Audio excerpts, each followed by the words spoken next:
ये पते नहीं रहता है ऊपर है बेंच के नीचे है। उ- हाँ, बैठिए आप लोग। ये जानते हैं कि ऊपर में है।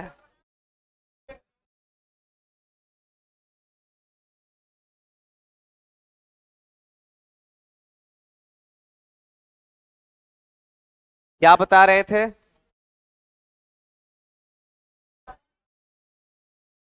हाँ, कल तक जो बताया गया था, मुनेरा प्रोटिस्टा बताया गया था, है ना? कवक, पादप, पादप तक बता दिए थे। ठीक है। यस, हाँ। हमारा पूरा नाम नरेंद्र मोदी है। पूरा नाम जो है क्या है?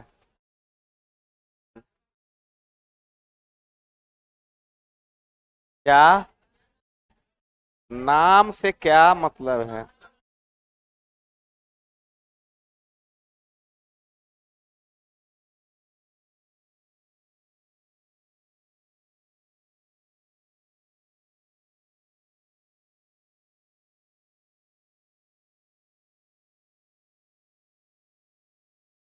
नाम वही है।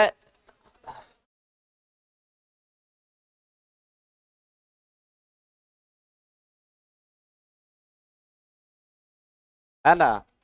बस यही है। हाँ।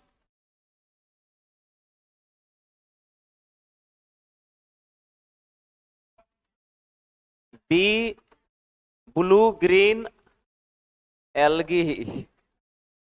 बी से बायोलॉजी, जी से ज्योग्राफी। ए से जो है, चलिए, कल बता रहे थे। हाँ। अच्छा, पूरा नाम क्या है? पूरा नाम यही है।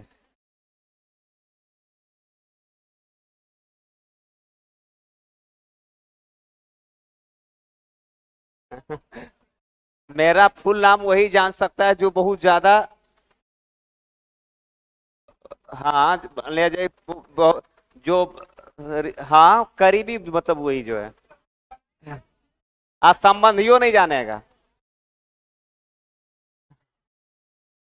देखिए, एना मेलिया है ना?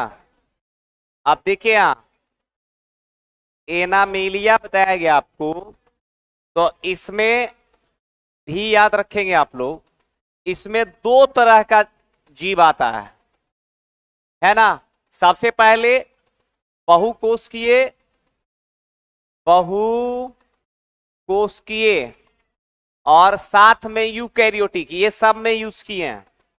Eukaryotic, eukaryotic. ठीक है, ये दो याद रखना है। दूसरा, कशेरुक और अकशेरुक, वर्टिब्रेट इनवर्टिब्रेट। अकशेरुक, है ना? Vertebrate invertebrate. अब देखिए यहां पे क्या आएगा, तो जितना धरती पर स्तनधारी है, ये सब आएगा कशेरुक में, मतलब जिसमें हड्डी हो। ये हड्डी वाला जीव है।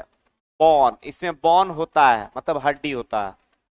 और इसमें हड्डी नहीं होता है। हाँ, बोनलेस कह सकते हैं, हड्डी नहीं होता है। ठीक है, अब देखिए किस में हड्डी नहीं होता है। देखिए, स्तनधारी में होगा, जितना स्तनधारी है। पक्षी होगा। मछली, जितना मछली है सब में होगा।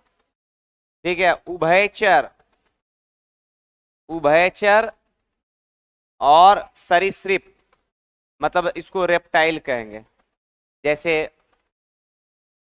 गिरगिट है, छिपकली है, सांप है, कछुआ है, मगरमच्छ है। अब आप इतना समझिएगा, ये जो पांच वर्ग है, ये कशेरुक है। और इधर बता रहे हैं, इधर झींगा मछली आता है आर्थ्रोपोडा में।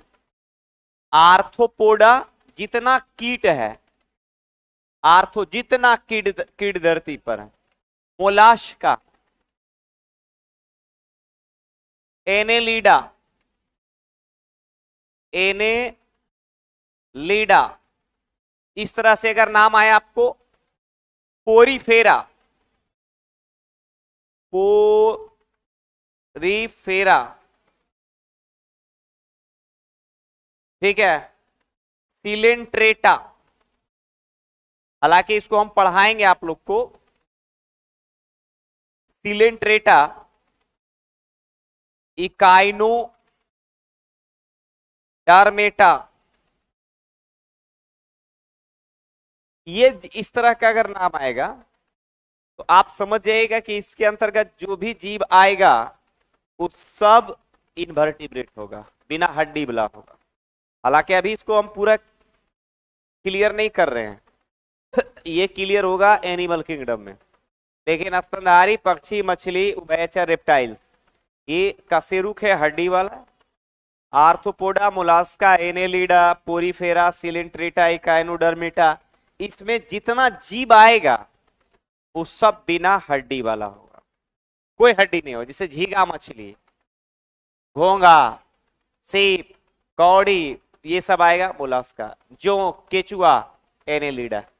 तो इस तरह से, ठीक है, आप ध्यान रखना है आपको कि जो भी एनिमल्स हैं इस पृथ्वी पर वो तो सबसे पहले बहुकोषकीय है, साथ में यूकैरियोटिक है। कंडीशन ये है कि स्थल में भी होगा, जल में भी होगा, ठीक है।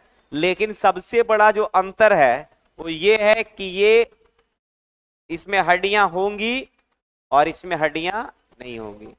जल और स्थल दोनों में पाया जाएगा। भोजन परपोषी प्रकृति द्वारा होगा, यानी दूसरे चीजों पर भोजन के लिए आश्रित होंगे ये दोनों वर्ग। इसमें प्रकाश संश्लेषण की क्रिया नहीं होगा, इसमें प्रकाश संश्लेषण की क्रिया नहीं होगा। तो यहां पर आप इसको याद रखना है आपको, ठीक है। ये था आपका टॉपिक क्या, इंट्रोडक्शन ऑफ बायोलॉजी। इसमें बताया गया मोनेरा, प्रोटिस्टा, कवक, पादप, जंतु, ठीक है। अब जो टॉपिक है वो आपका है सेल का, कोशिका का। नेक्स्ट टॉपिक, इसको लिख लीजिए थोड़ा सा, और उसके बाद जो है क्या, स्तनधारी में मनुष्य, गाय, जो बच्चे को जन्म देता, धरती पर जो बच्चा को जन्म दे आंख मूंद करके, सब स्तनधारी। कोई भी आप इतना ही दिमाग लगाना है कौन बच्चा दे रहा है। गाय, भैंस, बकरी, खरगोश, लोमड़ी, चीता, बाघ, हाथी, मनुष्य स्तनधारी, डॉल्फिन स्तनधारी है, वेल ये अभी बताएंगे, उसके टेंशन मत। चलिए इसको मारिए जल्दी से। जो करना है कीजिए, बोलना नहीं है, जो करना है वो अपने मन से कर लेना है। फोटो खींचना है वो कर ले, लिखना है तो लिख लीजिए, ठीक है। हाँ, दिमाग में अगर लिखना है तो दिमाग में ऐड कर लीजिए। तीनों जैसे इच्छा आपका है वैसे आप कर लीजिए, ठीक है।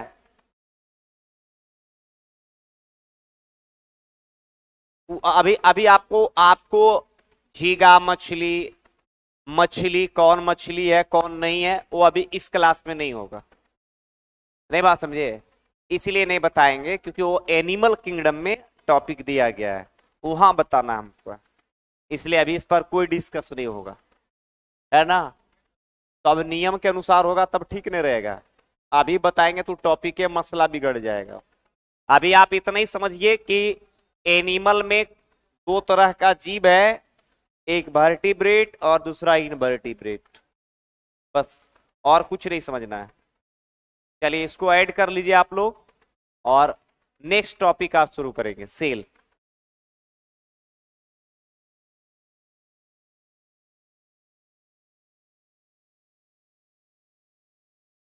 हो गया।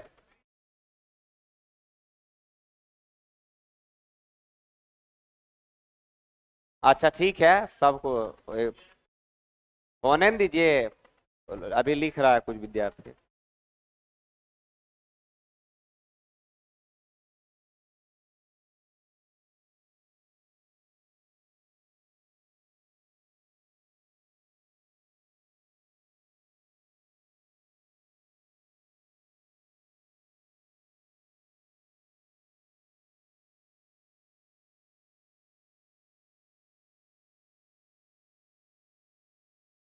हो गया। चलिए अब हम लोग कोशिका, नेक्स्ट टॉपिक हम लोग का सेल।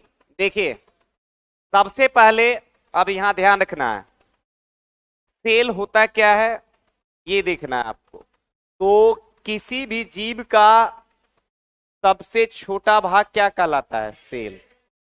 तो आप जानते हैं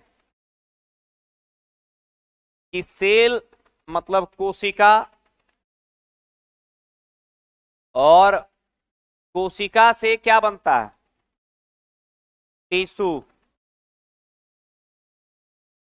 यानी ऊतक बनता है, और इससे ऑर्गन का निर्माण होता है, अंग का, इससे ऑर्गन सिस्टम का निर्माण होता है, अंग तंत्र, और इससे बॉडी का निर्माण होता है। ठीक है।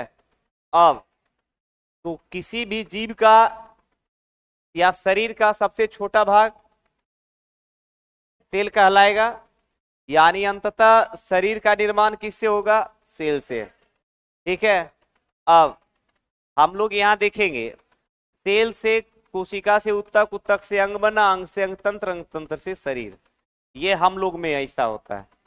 अब सबसे पहले बात करेंगे सेल। ठीक है। कोशिका के बारे में सबसे पहले रॉबर्ट हुक ने बताया था। किसने बताया था? किताब में सारा चीज दिया गया, सिर्फ हम एक्सप्लेन कर रहे हैं। कोशिका का सर्वप्रथम खोज किसने किया? Robert Hooke. उसने मृत कोशिका का, कैसी कोशिका का? अगर आपसे प्रश्न पूछा जाएगा, ठीक है, कि मृत कोशिका का खोज किसने किया था? रॉबर्ट हुक ने। किसने? जबकि अगर प्रश्न पूछा जाएगा कि जीवित कोशिका का खोज किसने किया था? ल्यूवेनहॉक। किसने किया था? जीवित कोशिका का खोज ल्यूवेन, जीवित कोशिका का खोज, जीवित कोशिका का, मृत कोशिका का रॉबर्ट हुक। ठीक है। अब कोशिका सिद्धांत दिया था स्लाइडेनोर स्वान। स्लाइडेनोर। अगर आपसे प्रश्न पूछा जाए कि कोशिका सिद्धांत किसने दिया था, तो आप याद रखिएगा कोशिका सिद्धांत देने वाले वैज्ञानिक थे जिनका नाम था स्लाइडेनोर स्वान। स्लाइडेनोर। अगर प्रश्न पूछे तो आप याद रखिएगा स्लाइडेनोर स्वान। सेल थ्योरी स्लाइडेनोर स्वान के द्वारा दिया गया। सेल का खोज रॉबर्ट हुक के द्वारा, जबकि जीवित कोशिका का खोज ल्यूवेनहॉक के द्वारा। अब सबसे बड़ी कोशिका शुतुरमुर्ग के अंडे का, सबसे बड़ी कोशिका शुतुरमुर्ग के, अगर आपसे प्रश्न पूछे कि सबसे बड़ी कोशिका किसकी होती है? शुतुरमुर्ग के अंडे का, जिसको ऑस्ट्रिच का अंडा भी कहते हैं। ठीक है। और सबसे छोटी कोशिका होता है माइकोप्लाज्मा का। माइकोप्लाज्मा सबसे छोटी कोशिका किसकी? अगर आपसे हम पूछें कि माइकोप्लाज्मा किस वर्ग का जीव है, तो क्या जवाब दीजिएगा? मोनेरा। किसका? बताए थे, जीवाणु मोनेरा।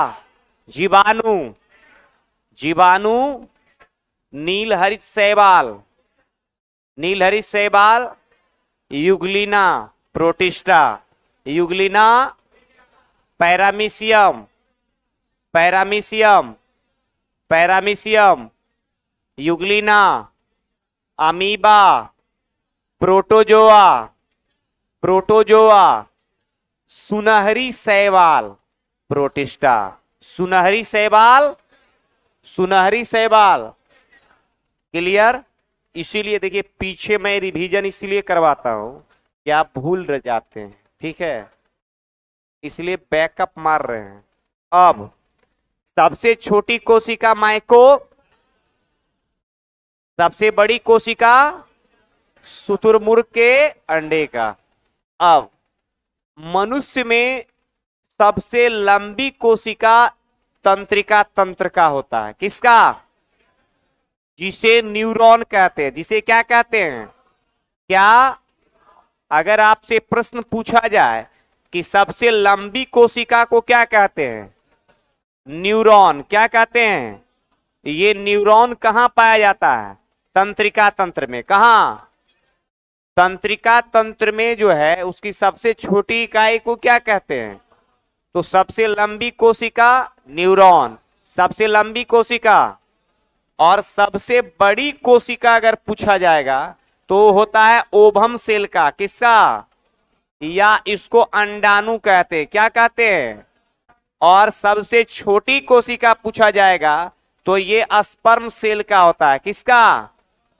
तो सबसे बड़ा अगर पूछा जाएगा मनुष्य में तो ओवम सेल या अंडाणु सेल। और सबसे छोटा कोशिका अगर मनुष्य में पूछा जाएगा तो सबसे छोटा स्पर्म सेल, सबसे बड़ा अंडाणु का, और सबसे लंबी कोशिका तंत्रिका तंत्र का, जिसे क्या कहते हैं? न्यूरॉन। तो मनुष्य के शरीर में सबसे लंबी कोशिका क्या कहलाता है? कहां पाया जाता है?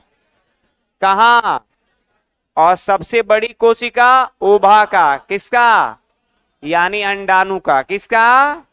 सबसे छोटी कोशिका। तो मनुष्य में आप याद रखिएगा 3 चीज। सबसे लंबा पूछेगा तो तंत्रिका तंत्र का, जिसे न्यूरॉन कहते हैं। सबसे बड़ा पूछेगा तो ओवम अंडाणु का, और सबसे छोटा पूछेगा तो स्पर्म सेल। इस तरह से मनुष्य में हम लोग 3 तरह से याद रखना है: सबसे लंबा, सबसे बड़ा, सबसे छोटा। सबसे लंबा न्यूरॉन, सबसे लंबा, सबसे लंबा, सबसे बड़ा ओवम, सबसे बड़ा, सबसे बड़ा जिसको अंडाणु कहते हैं। क्या कहते हैं? क्या कहते हैं? ये ओवरी से निकलता है। कहां से? ओवरी से। कहां से? अब याद रखना है। और यहां पे सबसे छोटी कोशिका स्पर्म सेल का। किसका? तो यहां पर इसको याद रखना है। सेल थ्योरी किसने दिया? स्लाइडेन और कोशिका सिद्धांत। स्लाइडेन और यहां पर 2 वैज्ञानिक थे, स्लाइडेन और, तो प्रश्न आ जाएगा कि कोशिका सिद्धांत स्लाइडेन और स्वान के द्वारा दे। जीवित कोशिका का खोज ल्यूवेन हॉक। ल्यूवेन। जीवित कोशिका का खोज, जीवित कोशिका, मृत कोशिका, मृत कोशिका रॉबर्ट हुक। यानी कोशिका का पहला खोज रॉबर्ट हुक के द्वारा किया गया था। कोशिका विज्ञान का अध्ययन क्या कहलाता है? साइटोलॉजी। साइटो, कोशिका विज्ञान का अध्ययन क्या कहलाता है? साइटो, साइटो, कोशिका विज्ञान का अध्ययन, कोशिका विज्ञान का अध्ययन साइटोलॉजी। क्लियर हो गया? अब बात करेंगे कि धरती पर कोशिका 2 तरह का है। एक पहले बताए हैं एक कोशिकीय, दूसरा बताया बहुकोशिकीय, और साथ में बताया गया था यूकैरियोटिक सेल और प्रोकैरियोटिक सेल। यूकैरियोटिक सेल और प्रोकैरियोटिक सेल। ठीक है। अब चलिए यहां पर ये सब तो याद रखना है, कुछ चीजें याद रखना है। ठीक है। कुछ कुछ चीजें क्या है? याद रखना है। इसको आप याद रखना है कि कौन बड़ा है कौन छोटा है। बात समझ गए? किताब में तो सब कुछ दिया गया है, किताब में है ना। तो यहां पर जब एक्सप्लेन हम करेंगे तो दिमाग में चला जाएगा। ठीक है। सेल थ्योरी किसके द्वारा दिया गया? स्लाइडेन और स्वान। लंबी कोशिका न्यूरॉन, बड़ी कोशिका ओवम, छोटी कोशिका स्पर्म। धरती पर सबसे बड़ी कोशिका ऑस्ट्रिच के अंडे का, ऑस्ट्रिच के, ऑस्ट्रिच के, और सबसे छोटी कोशिका माइकोप्लाज्मा। ऐसे याद रखना है, सबसे बड़ी ऑस्ट्रिच के अंडे का और सबसे छोटा माइकोप्लाज्मा। अब मनुष्य में पूछा जाएगा तो 3 याद रखना है। Neuron, ovum, sperm. लंबा, बड़ा, छोटा, लंबा, बड़ा, छोटा, न्यूरॉन, ओवम, स्पर्म। क्लियर हो गया? क्लियर हुआ? अब हम लोग बात करेंगे, ऑनलाइन वाला भी ध्यान देते रहेगा बात पर, ठीक है? अब हम लोग बात करेंगे सेल में, कि सेल में जैसे ये सेल है,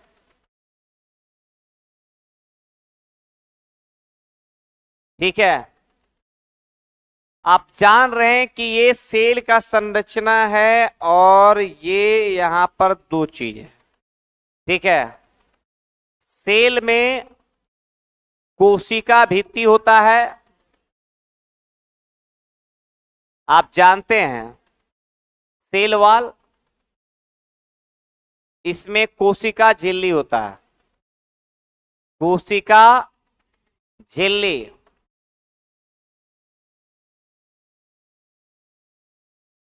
इसमें केंद्रक होता है, न्यूक्लियस। इसमें केंद्रिका होता है, ये पहले भी चर्चा कर चुके हैं, अब सेल पढ़ा रहे हैं इसलिए। इसमें इंडोप्लाज्मिक रेटिकुलम, ईआर होता है। इसके ऊपर राइबोसोम होता है, ठीक है? बात समझ से जाइएगा। इसके ऊपर यहां पे माइटोकॉन्ड्रिया होता है, माइटोकॉन्ड्रिया। क्लियर है? इसके पास जो है माइटोकॉन्ड्रिया के बाद कोशिका द्रव्य होता है, कोशिका द्रव्य, साथ में जीव द्रव्य भी, जीव द्रव्य, गोल्जी बॉडी,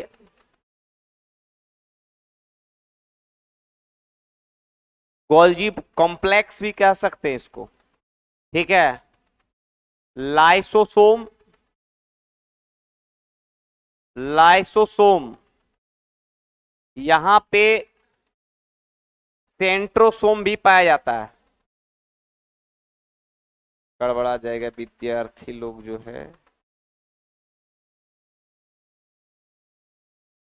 सेंट्रोसोम पाया जाता है, लाइसोसोम, सेंट्रोसोम। यहां पे रसधानी पाया जाता है, इसको वैक्यूल कहते हैं। अगर वैक्यूल नहीं याद रखिएगा तो रसधानी याद रखिएगा, ठीक है? Centrosome, lysosome. यहां पे प्लास्टिड होता है, इसको लवक कहते हैं। क्या कहते हैं? लवक। ये पाया जाता है इसमें, ठीक है? याद रखना है आपको। अब इन सारे जो भी ऑर्गन्स इसके अंदर हैं, इसमें सबसे मेन होता है केंद्रक। कौन होता है? केंद्रक। लेकिन इससे पहले आपको याद रखना है कि ये सेल है, सेल किसी भी जीव का सबसे छोटा भाग है। सेल में दो चीज है, सेल वॉल, सेल मेम्ब्रेन, कोशिका भित्ति और कोशिका झिल्ली। देखिए यहां, अगर आपसे कोई पूछे कि कोशिका भित्ति, ठीक है, कोशिका भित्ति जो है यह सेल का बाहरी भाग होता है, या कोशिका झिल्ली ये भी सेल का बाहरी भाग है।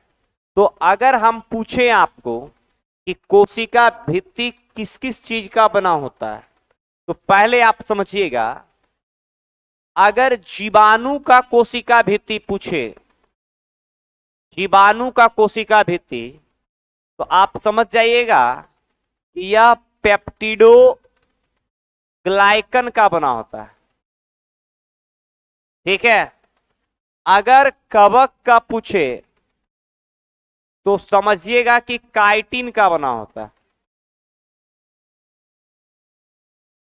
अगर आपसे पूछे, ठीक है, कवक के बाद शैवाल का,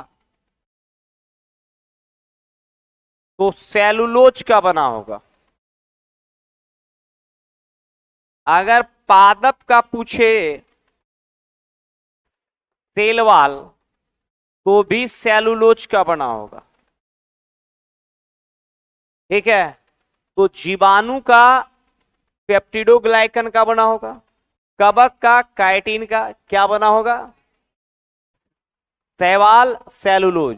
यानी अगर आपसे पूछा जाए कि जीवाणु की कोशिका भित्ति किसकी बनी होती है, पेप्टिडोग्लाइकन का, कवक की कोशिका भित्ति काइटिन का, शैवाल सेलुलोज, पादप सेलुलोज, पादप सेलुलोज। क्लियर हो गया?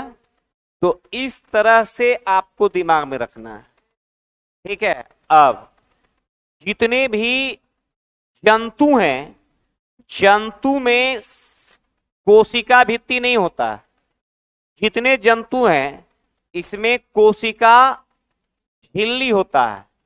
तो जंतु के कोशिका में क्या पाया जाता है, कोशिका झिल्ली, सेल मेम्ब्रेन। और यह किसका बना होता है, यह प्रोटीन और वसा का बना होता है, यानी लिपिड का बना होता है। तो अगर आपसे कोई पूछे कि बताओ भैया कि जंतु की कोशिका झिल्ली किसकी बनी होती है, प्रोटीन और वसा का, पादप की कोशिका भित्ति सेलुलोज का, शैवाल की कोशिका भित्ति सेलुलोज का, कवक की कोशिका भित्ति काइटिन, जीवाणु की कोशिका भित्ति पेप्टिडोग्लाइकन का। पेप्टिडो, ये आप याद रखना है आपको। अब आपसे पूछा जाएगा कि किसी भी सेल का बाहरी भाग क्या कहलाता है, कोशिका भित्ति या कोशिका झिल्ली। तो क्या इसका काम क्या है, तो एक चीज ध्यान रखिएगा, ये शरीर किसका बना है, सेल का। शरीर किसका बना है, पूरे शरीर का जो वेट है उसका 65 से 70% भाग जल है। तो क्या कहीं जल दिखता है आपको, आखिर है जल कहां, जल सारा है सेल के अंदर। किस रूप में है, तो आप बताइएगा कि ये कोशिका द्रव्य के रूप में या जीव द्रव्य के रूप में है, कोशिका द्रव्य या जीव द्रव्य के रूप में है। अगर मान के चलिए कि एक सेल का वेट 1 ग्राम है, तो उसका 65% जो वेट है, ठीक है, वो पानी से बना है। किससे बना है, पानी से। तो इसके अंदर जो लिक्विड मटेरियल होता है, इसको पूरी तरह से सुरक्षा प्रदान कौन करता है, कोशिका भित्ति और कोशिका झिल्ली। तो आप याद रखिएगा कि सेल के अंदर जो लिक्विड मटेरियल है, जो द्रव्य पदार्थ है, उसको सुरक्षित रखने का काम कौन करता है, कोशिका भित्ति और कोशिका झिल्ली। तो क्या जो कोशिका भित्ति होता है उस सब जीवों में अलग अलग चीजों से बना होता है। जैसे जीवाणु में पेप्टिडोग्लाइकन का बना होता है, कवक की कोशिका भित्ति काइटिन की बनी होती है, शैवाल का सेलुलोज का, पादप का सेलुलोज का। जंतु में कोशिका भित्ति नहीं होती है, जंतु में कोशिका भित्ति नहीं होती है, ये दिमाग में रखना है आपको। यहां पे कोशिका झिल्ली होती है जो बना होता है प्रोटीन और वसा का, प्रोटीन और वसा का। अब किसी भी सेल के अंदर सबसे बाहरी भाग कोशिका भित्ति और कोशिका झिल्ली कहलाता है। उसके बाद इसके अंदर लिक्विड भरा होता है जिसको कोशिका द्रव्य या जीव द्रव्य कहते हैं, पानी है। ठीक है, उसके बाद इसके अंदर केंद्रक होता है, केंद्रक के अंदर केंद्रिका होता है, केंद्रक से जुड़ा एक पार्ट है जिसका नाम इंडोप्लाज्मिक रेटिकुलम है। याद रखिएगा, कोई जुड़ा नहीं है, सिर्फ कौन है, इंडोप्लाज्मिक रेटिकुलम। यहां माइटोकॉन्ड्रिया है, यहां राइबोसोम भी होता है, गोल्जी बॉडी भी होता है, लाइसोसोम होता है, सेंट्रोसोम होता है, रसधानी होता है, ठीक है, प्लास्टिड होता है। इस तरह से इसमें कई चीज पाए जाते हैं, लेकिन ये सेल के अंदर है या बाहर है? ये सारा चीज जो है वो सेल के अंदर है, सेल के अंदर है। क्लियर हो गया? तो अब यहां पर ध्यान रखना है, इन सारे चीजों में सबसे मेन चीज कौन है? केंद्रक। कौन है? केंद्रक है। ठीक है, अब हम बात करेंगे इसको, पहले जो लिखना है लिखिए, खत्म कीजिए इसको जल्दी से, फिर आगे बढ़ेंगे। फोटो लीजिए, लिखना है लिख लीजिए, ऑनलाइन वाला पेज अपना कर लेगा तेजी से।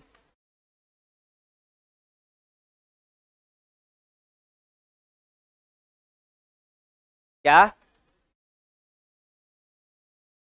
गोल्जी का है, गोल्जी कॉम्प्लेक्स, गोल्जी बॉडी, तीनों एक ही है।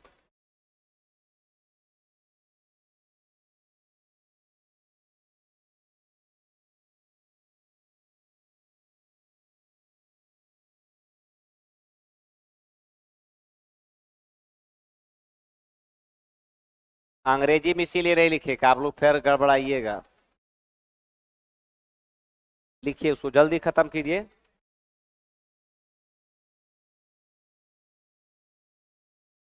इतना याद कैसे होगा? याद कैसे कीजिएगा? पढ़ना पड़ेगा ना, याद नहीं कीजिएगा नौकरी नहीं होगा।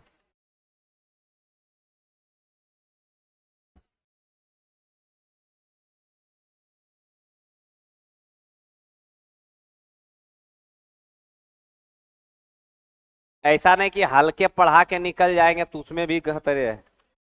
अब याद नहीं होगा तो याद नहीं होगा तो हम तो ऐसा तो नहीं कि नहीं पढ़ाएंगे, याद तो आपकी जिम्मेदारी है। हल्का वाला लड़ेगा नहीं, हल्का वाला इसलिए नहीं लड़ेगा, सब पढ़ लेगा, है ना? जैसे सेव 300 रुपये किलो भी मिलता है, अब 50-100 रुपये वाला मिलता है, तो लेने वाला ज्यादा कौन है? सस्ते वाला लेता है। यहाँ अगर 1,000 रुपये किलो सेव आए, कोई खरीदेगा? कम। अभी आम बिक रहा है 1,000 रुपये किलो, कोई खरीदता है? 5% आदमी जो उस तरह का वो खरीदता है। अभी आम आप लोग खरीदते हैं? आम आम अभी खरीद रहे हैं? जून जुलाई में खरीदते थे। आम अभी मिल रहा है, खरीदते हैं? मिल रहा है, खरीदते हैं? नहीं, क्यों? महंगा है, इसीलिए ना, और तो कोई कारण नहीं है। ऐसा तो नहीं है कि मिलेगा तो आप नहीं खाइएगा।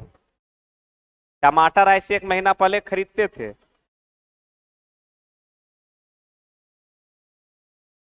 1 महीना पहले महंगा था।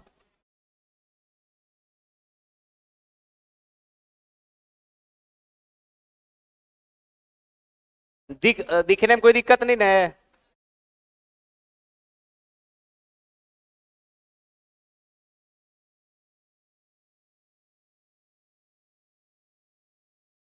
जल्दी लिखिए उसको।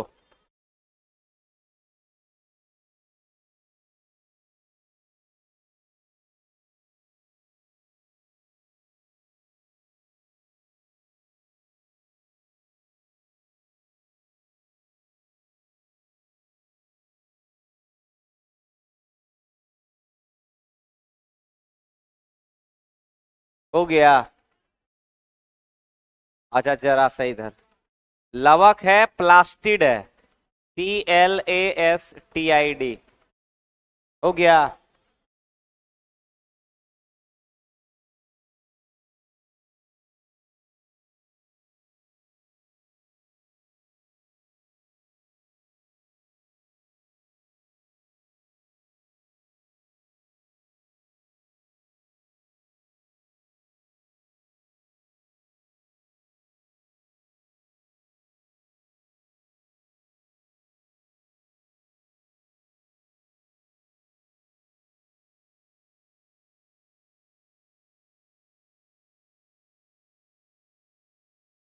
हो गया। प्रोकैरियोटिक यूकैरियोटिक बता दिए थे आप लोग को, है ना। आप देखिए यहाँ पे, अब हम लोग बात करेंगे कॉमन कॉमन चीज का, ठीक है। तो सबसे पहले बात होगा किसका, केंद्रक का। किसका, ये आप लोग ऐड कर लिए, लिख लिए आप लोग। अब हम लोग बात करेंगे केंद्रक का। किसका, केंद्रक का, ठीक है। तो सबसे पहले बात करेंगे केंद्रक का। केंद्रक के, ये देखिए सेल है, और सेल के अंदर क्या है, केंद्रक, ठीक है। आप एक चीज बात समझिएगा, ये केंद्रक है, ठीक है। इसको यहां ले आए, और ये सेल है पूरा। अब सेल का सबसे मेन चीज होता है केंद्रक। आप देखते जाइएगा, ये रचना इस तरह का, इस रचना को क्रोमैटिन कहते हैं। क्रोमैटिन सारा किताब में दिया गया है, जो किताब है किताब में दिया गया। आपको एक्सप्लेन इसलिए कर रहे हैं कि उस यहां पर आप ज्यादा समझ पाएंगे, ठीक है। उस पर आप कम समझिएगा, हालांकि उसके बाद उस ही पढ़ाया जाएगा, उसके बाद पीपीटी से ही पढ़ाया जाएगा जो भी है, ठीक है। ये टॉपिक इसीलिए पढ़ा रहा हूं सेल, क्योंकि ये पहला टॉपिक है और ये आपको समझना बेहद जरूरी है, तब आप सिलसिलेवार तरीके से सब समझ जाइएगा। तो सबसे पहले देखिए, ये जो जाल दिख रहा है इसको क्रोमैटिन कहते हैं, ठीक है। क्रोमैटिन का जाल है, ये पाया जाता है केंद्रक के अंदर। ये जब टूट जाएगा, तो जब ये टूट जाता है तो इसका छोटा टुकड़ा जो है, जब ये छोटा छोटा भाग में टूट जाएगा तो ये इस तरह से स्ट्रक्चर में बन जाता है। हाँ, टूटता है जब कोशिका विभाजन होता है।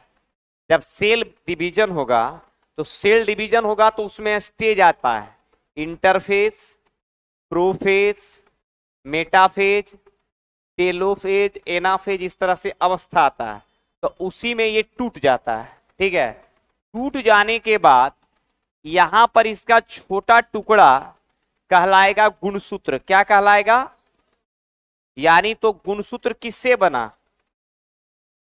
क्रोमैटिन के टूटने से क्या बना, गुणसूत्र का निर्माण होगा। अब देखिए, गुणसूत्र का जो ऊपरी सिरा है उसको टेलोमियर कहते हैं, टेलोमियर कहते हैं।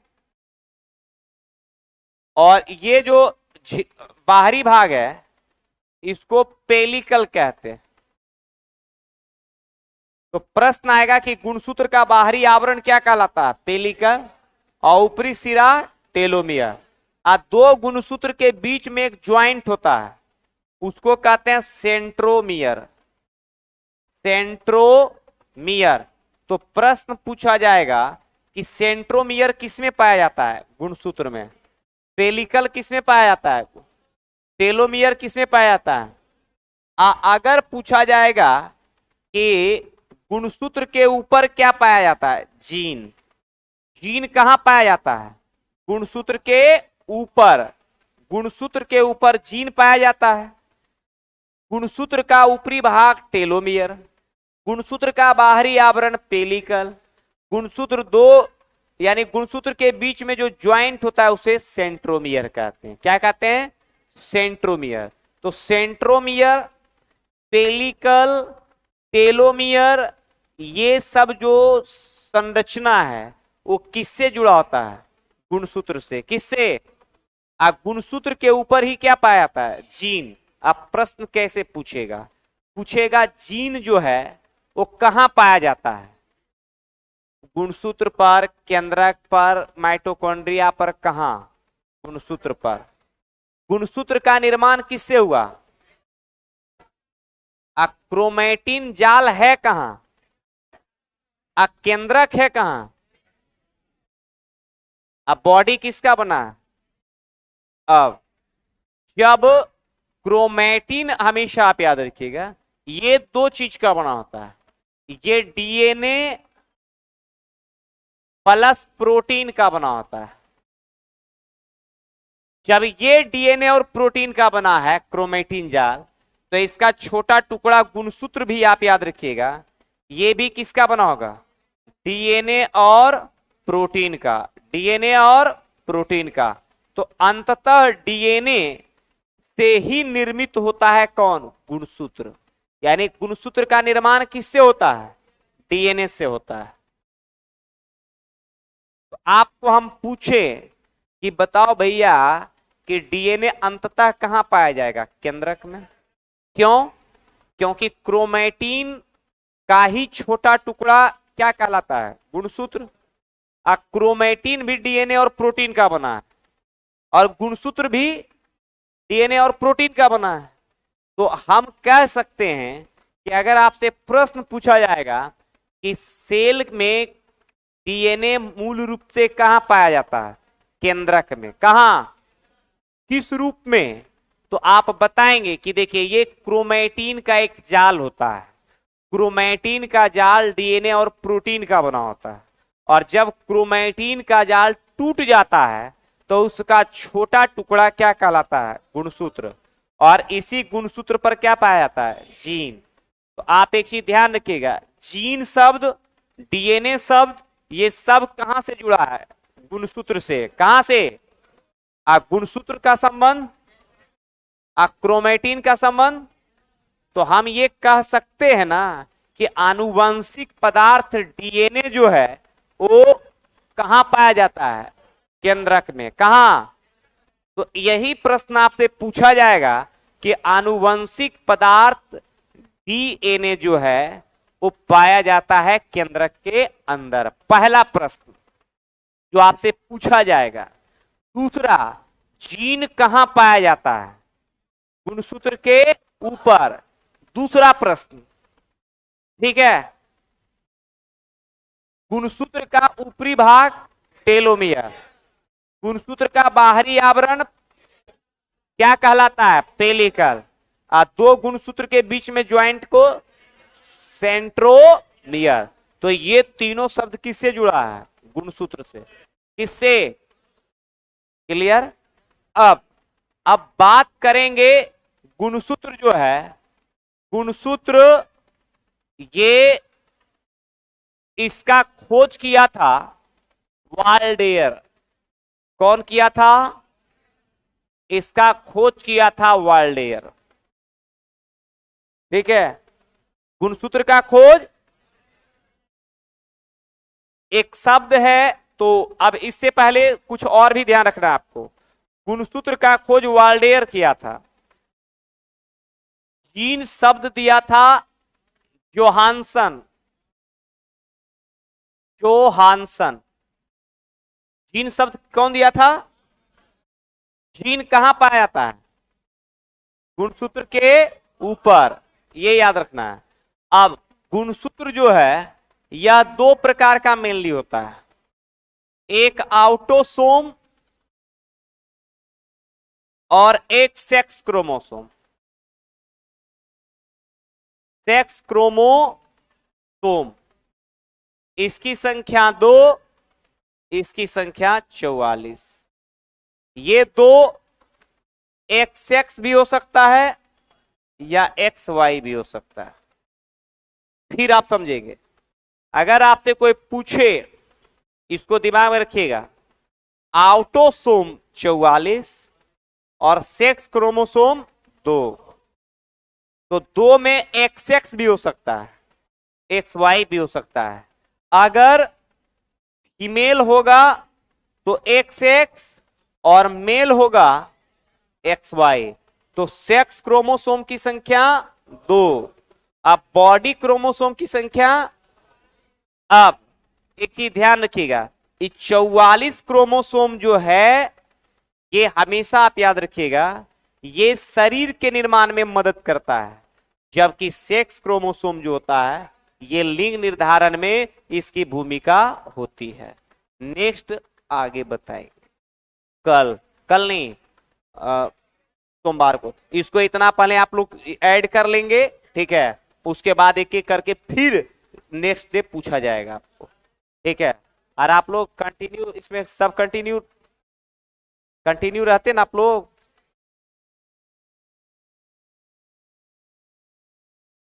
सब सारा होगा। और प्राय प्रयास किया जाएगा कि आपको क्लासरूम में याद हो, ठीक है। जो भी एग्जाम आप दे रहे हैं क्लास में ही याद करवाया जाएगा, ठीक है। मेन पर्पस यही हमारा लक्ष्य है कि क्लास में सारा याद हो जाए।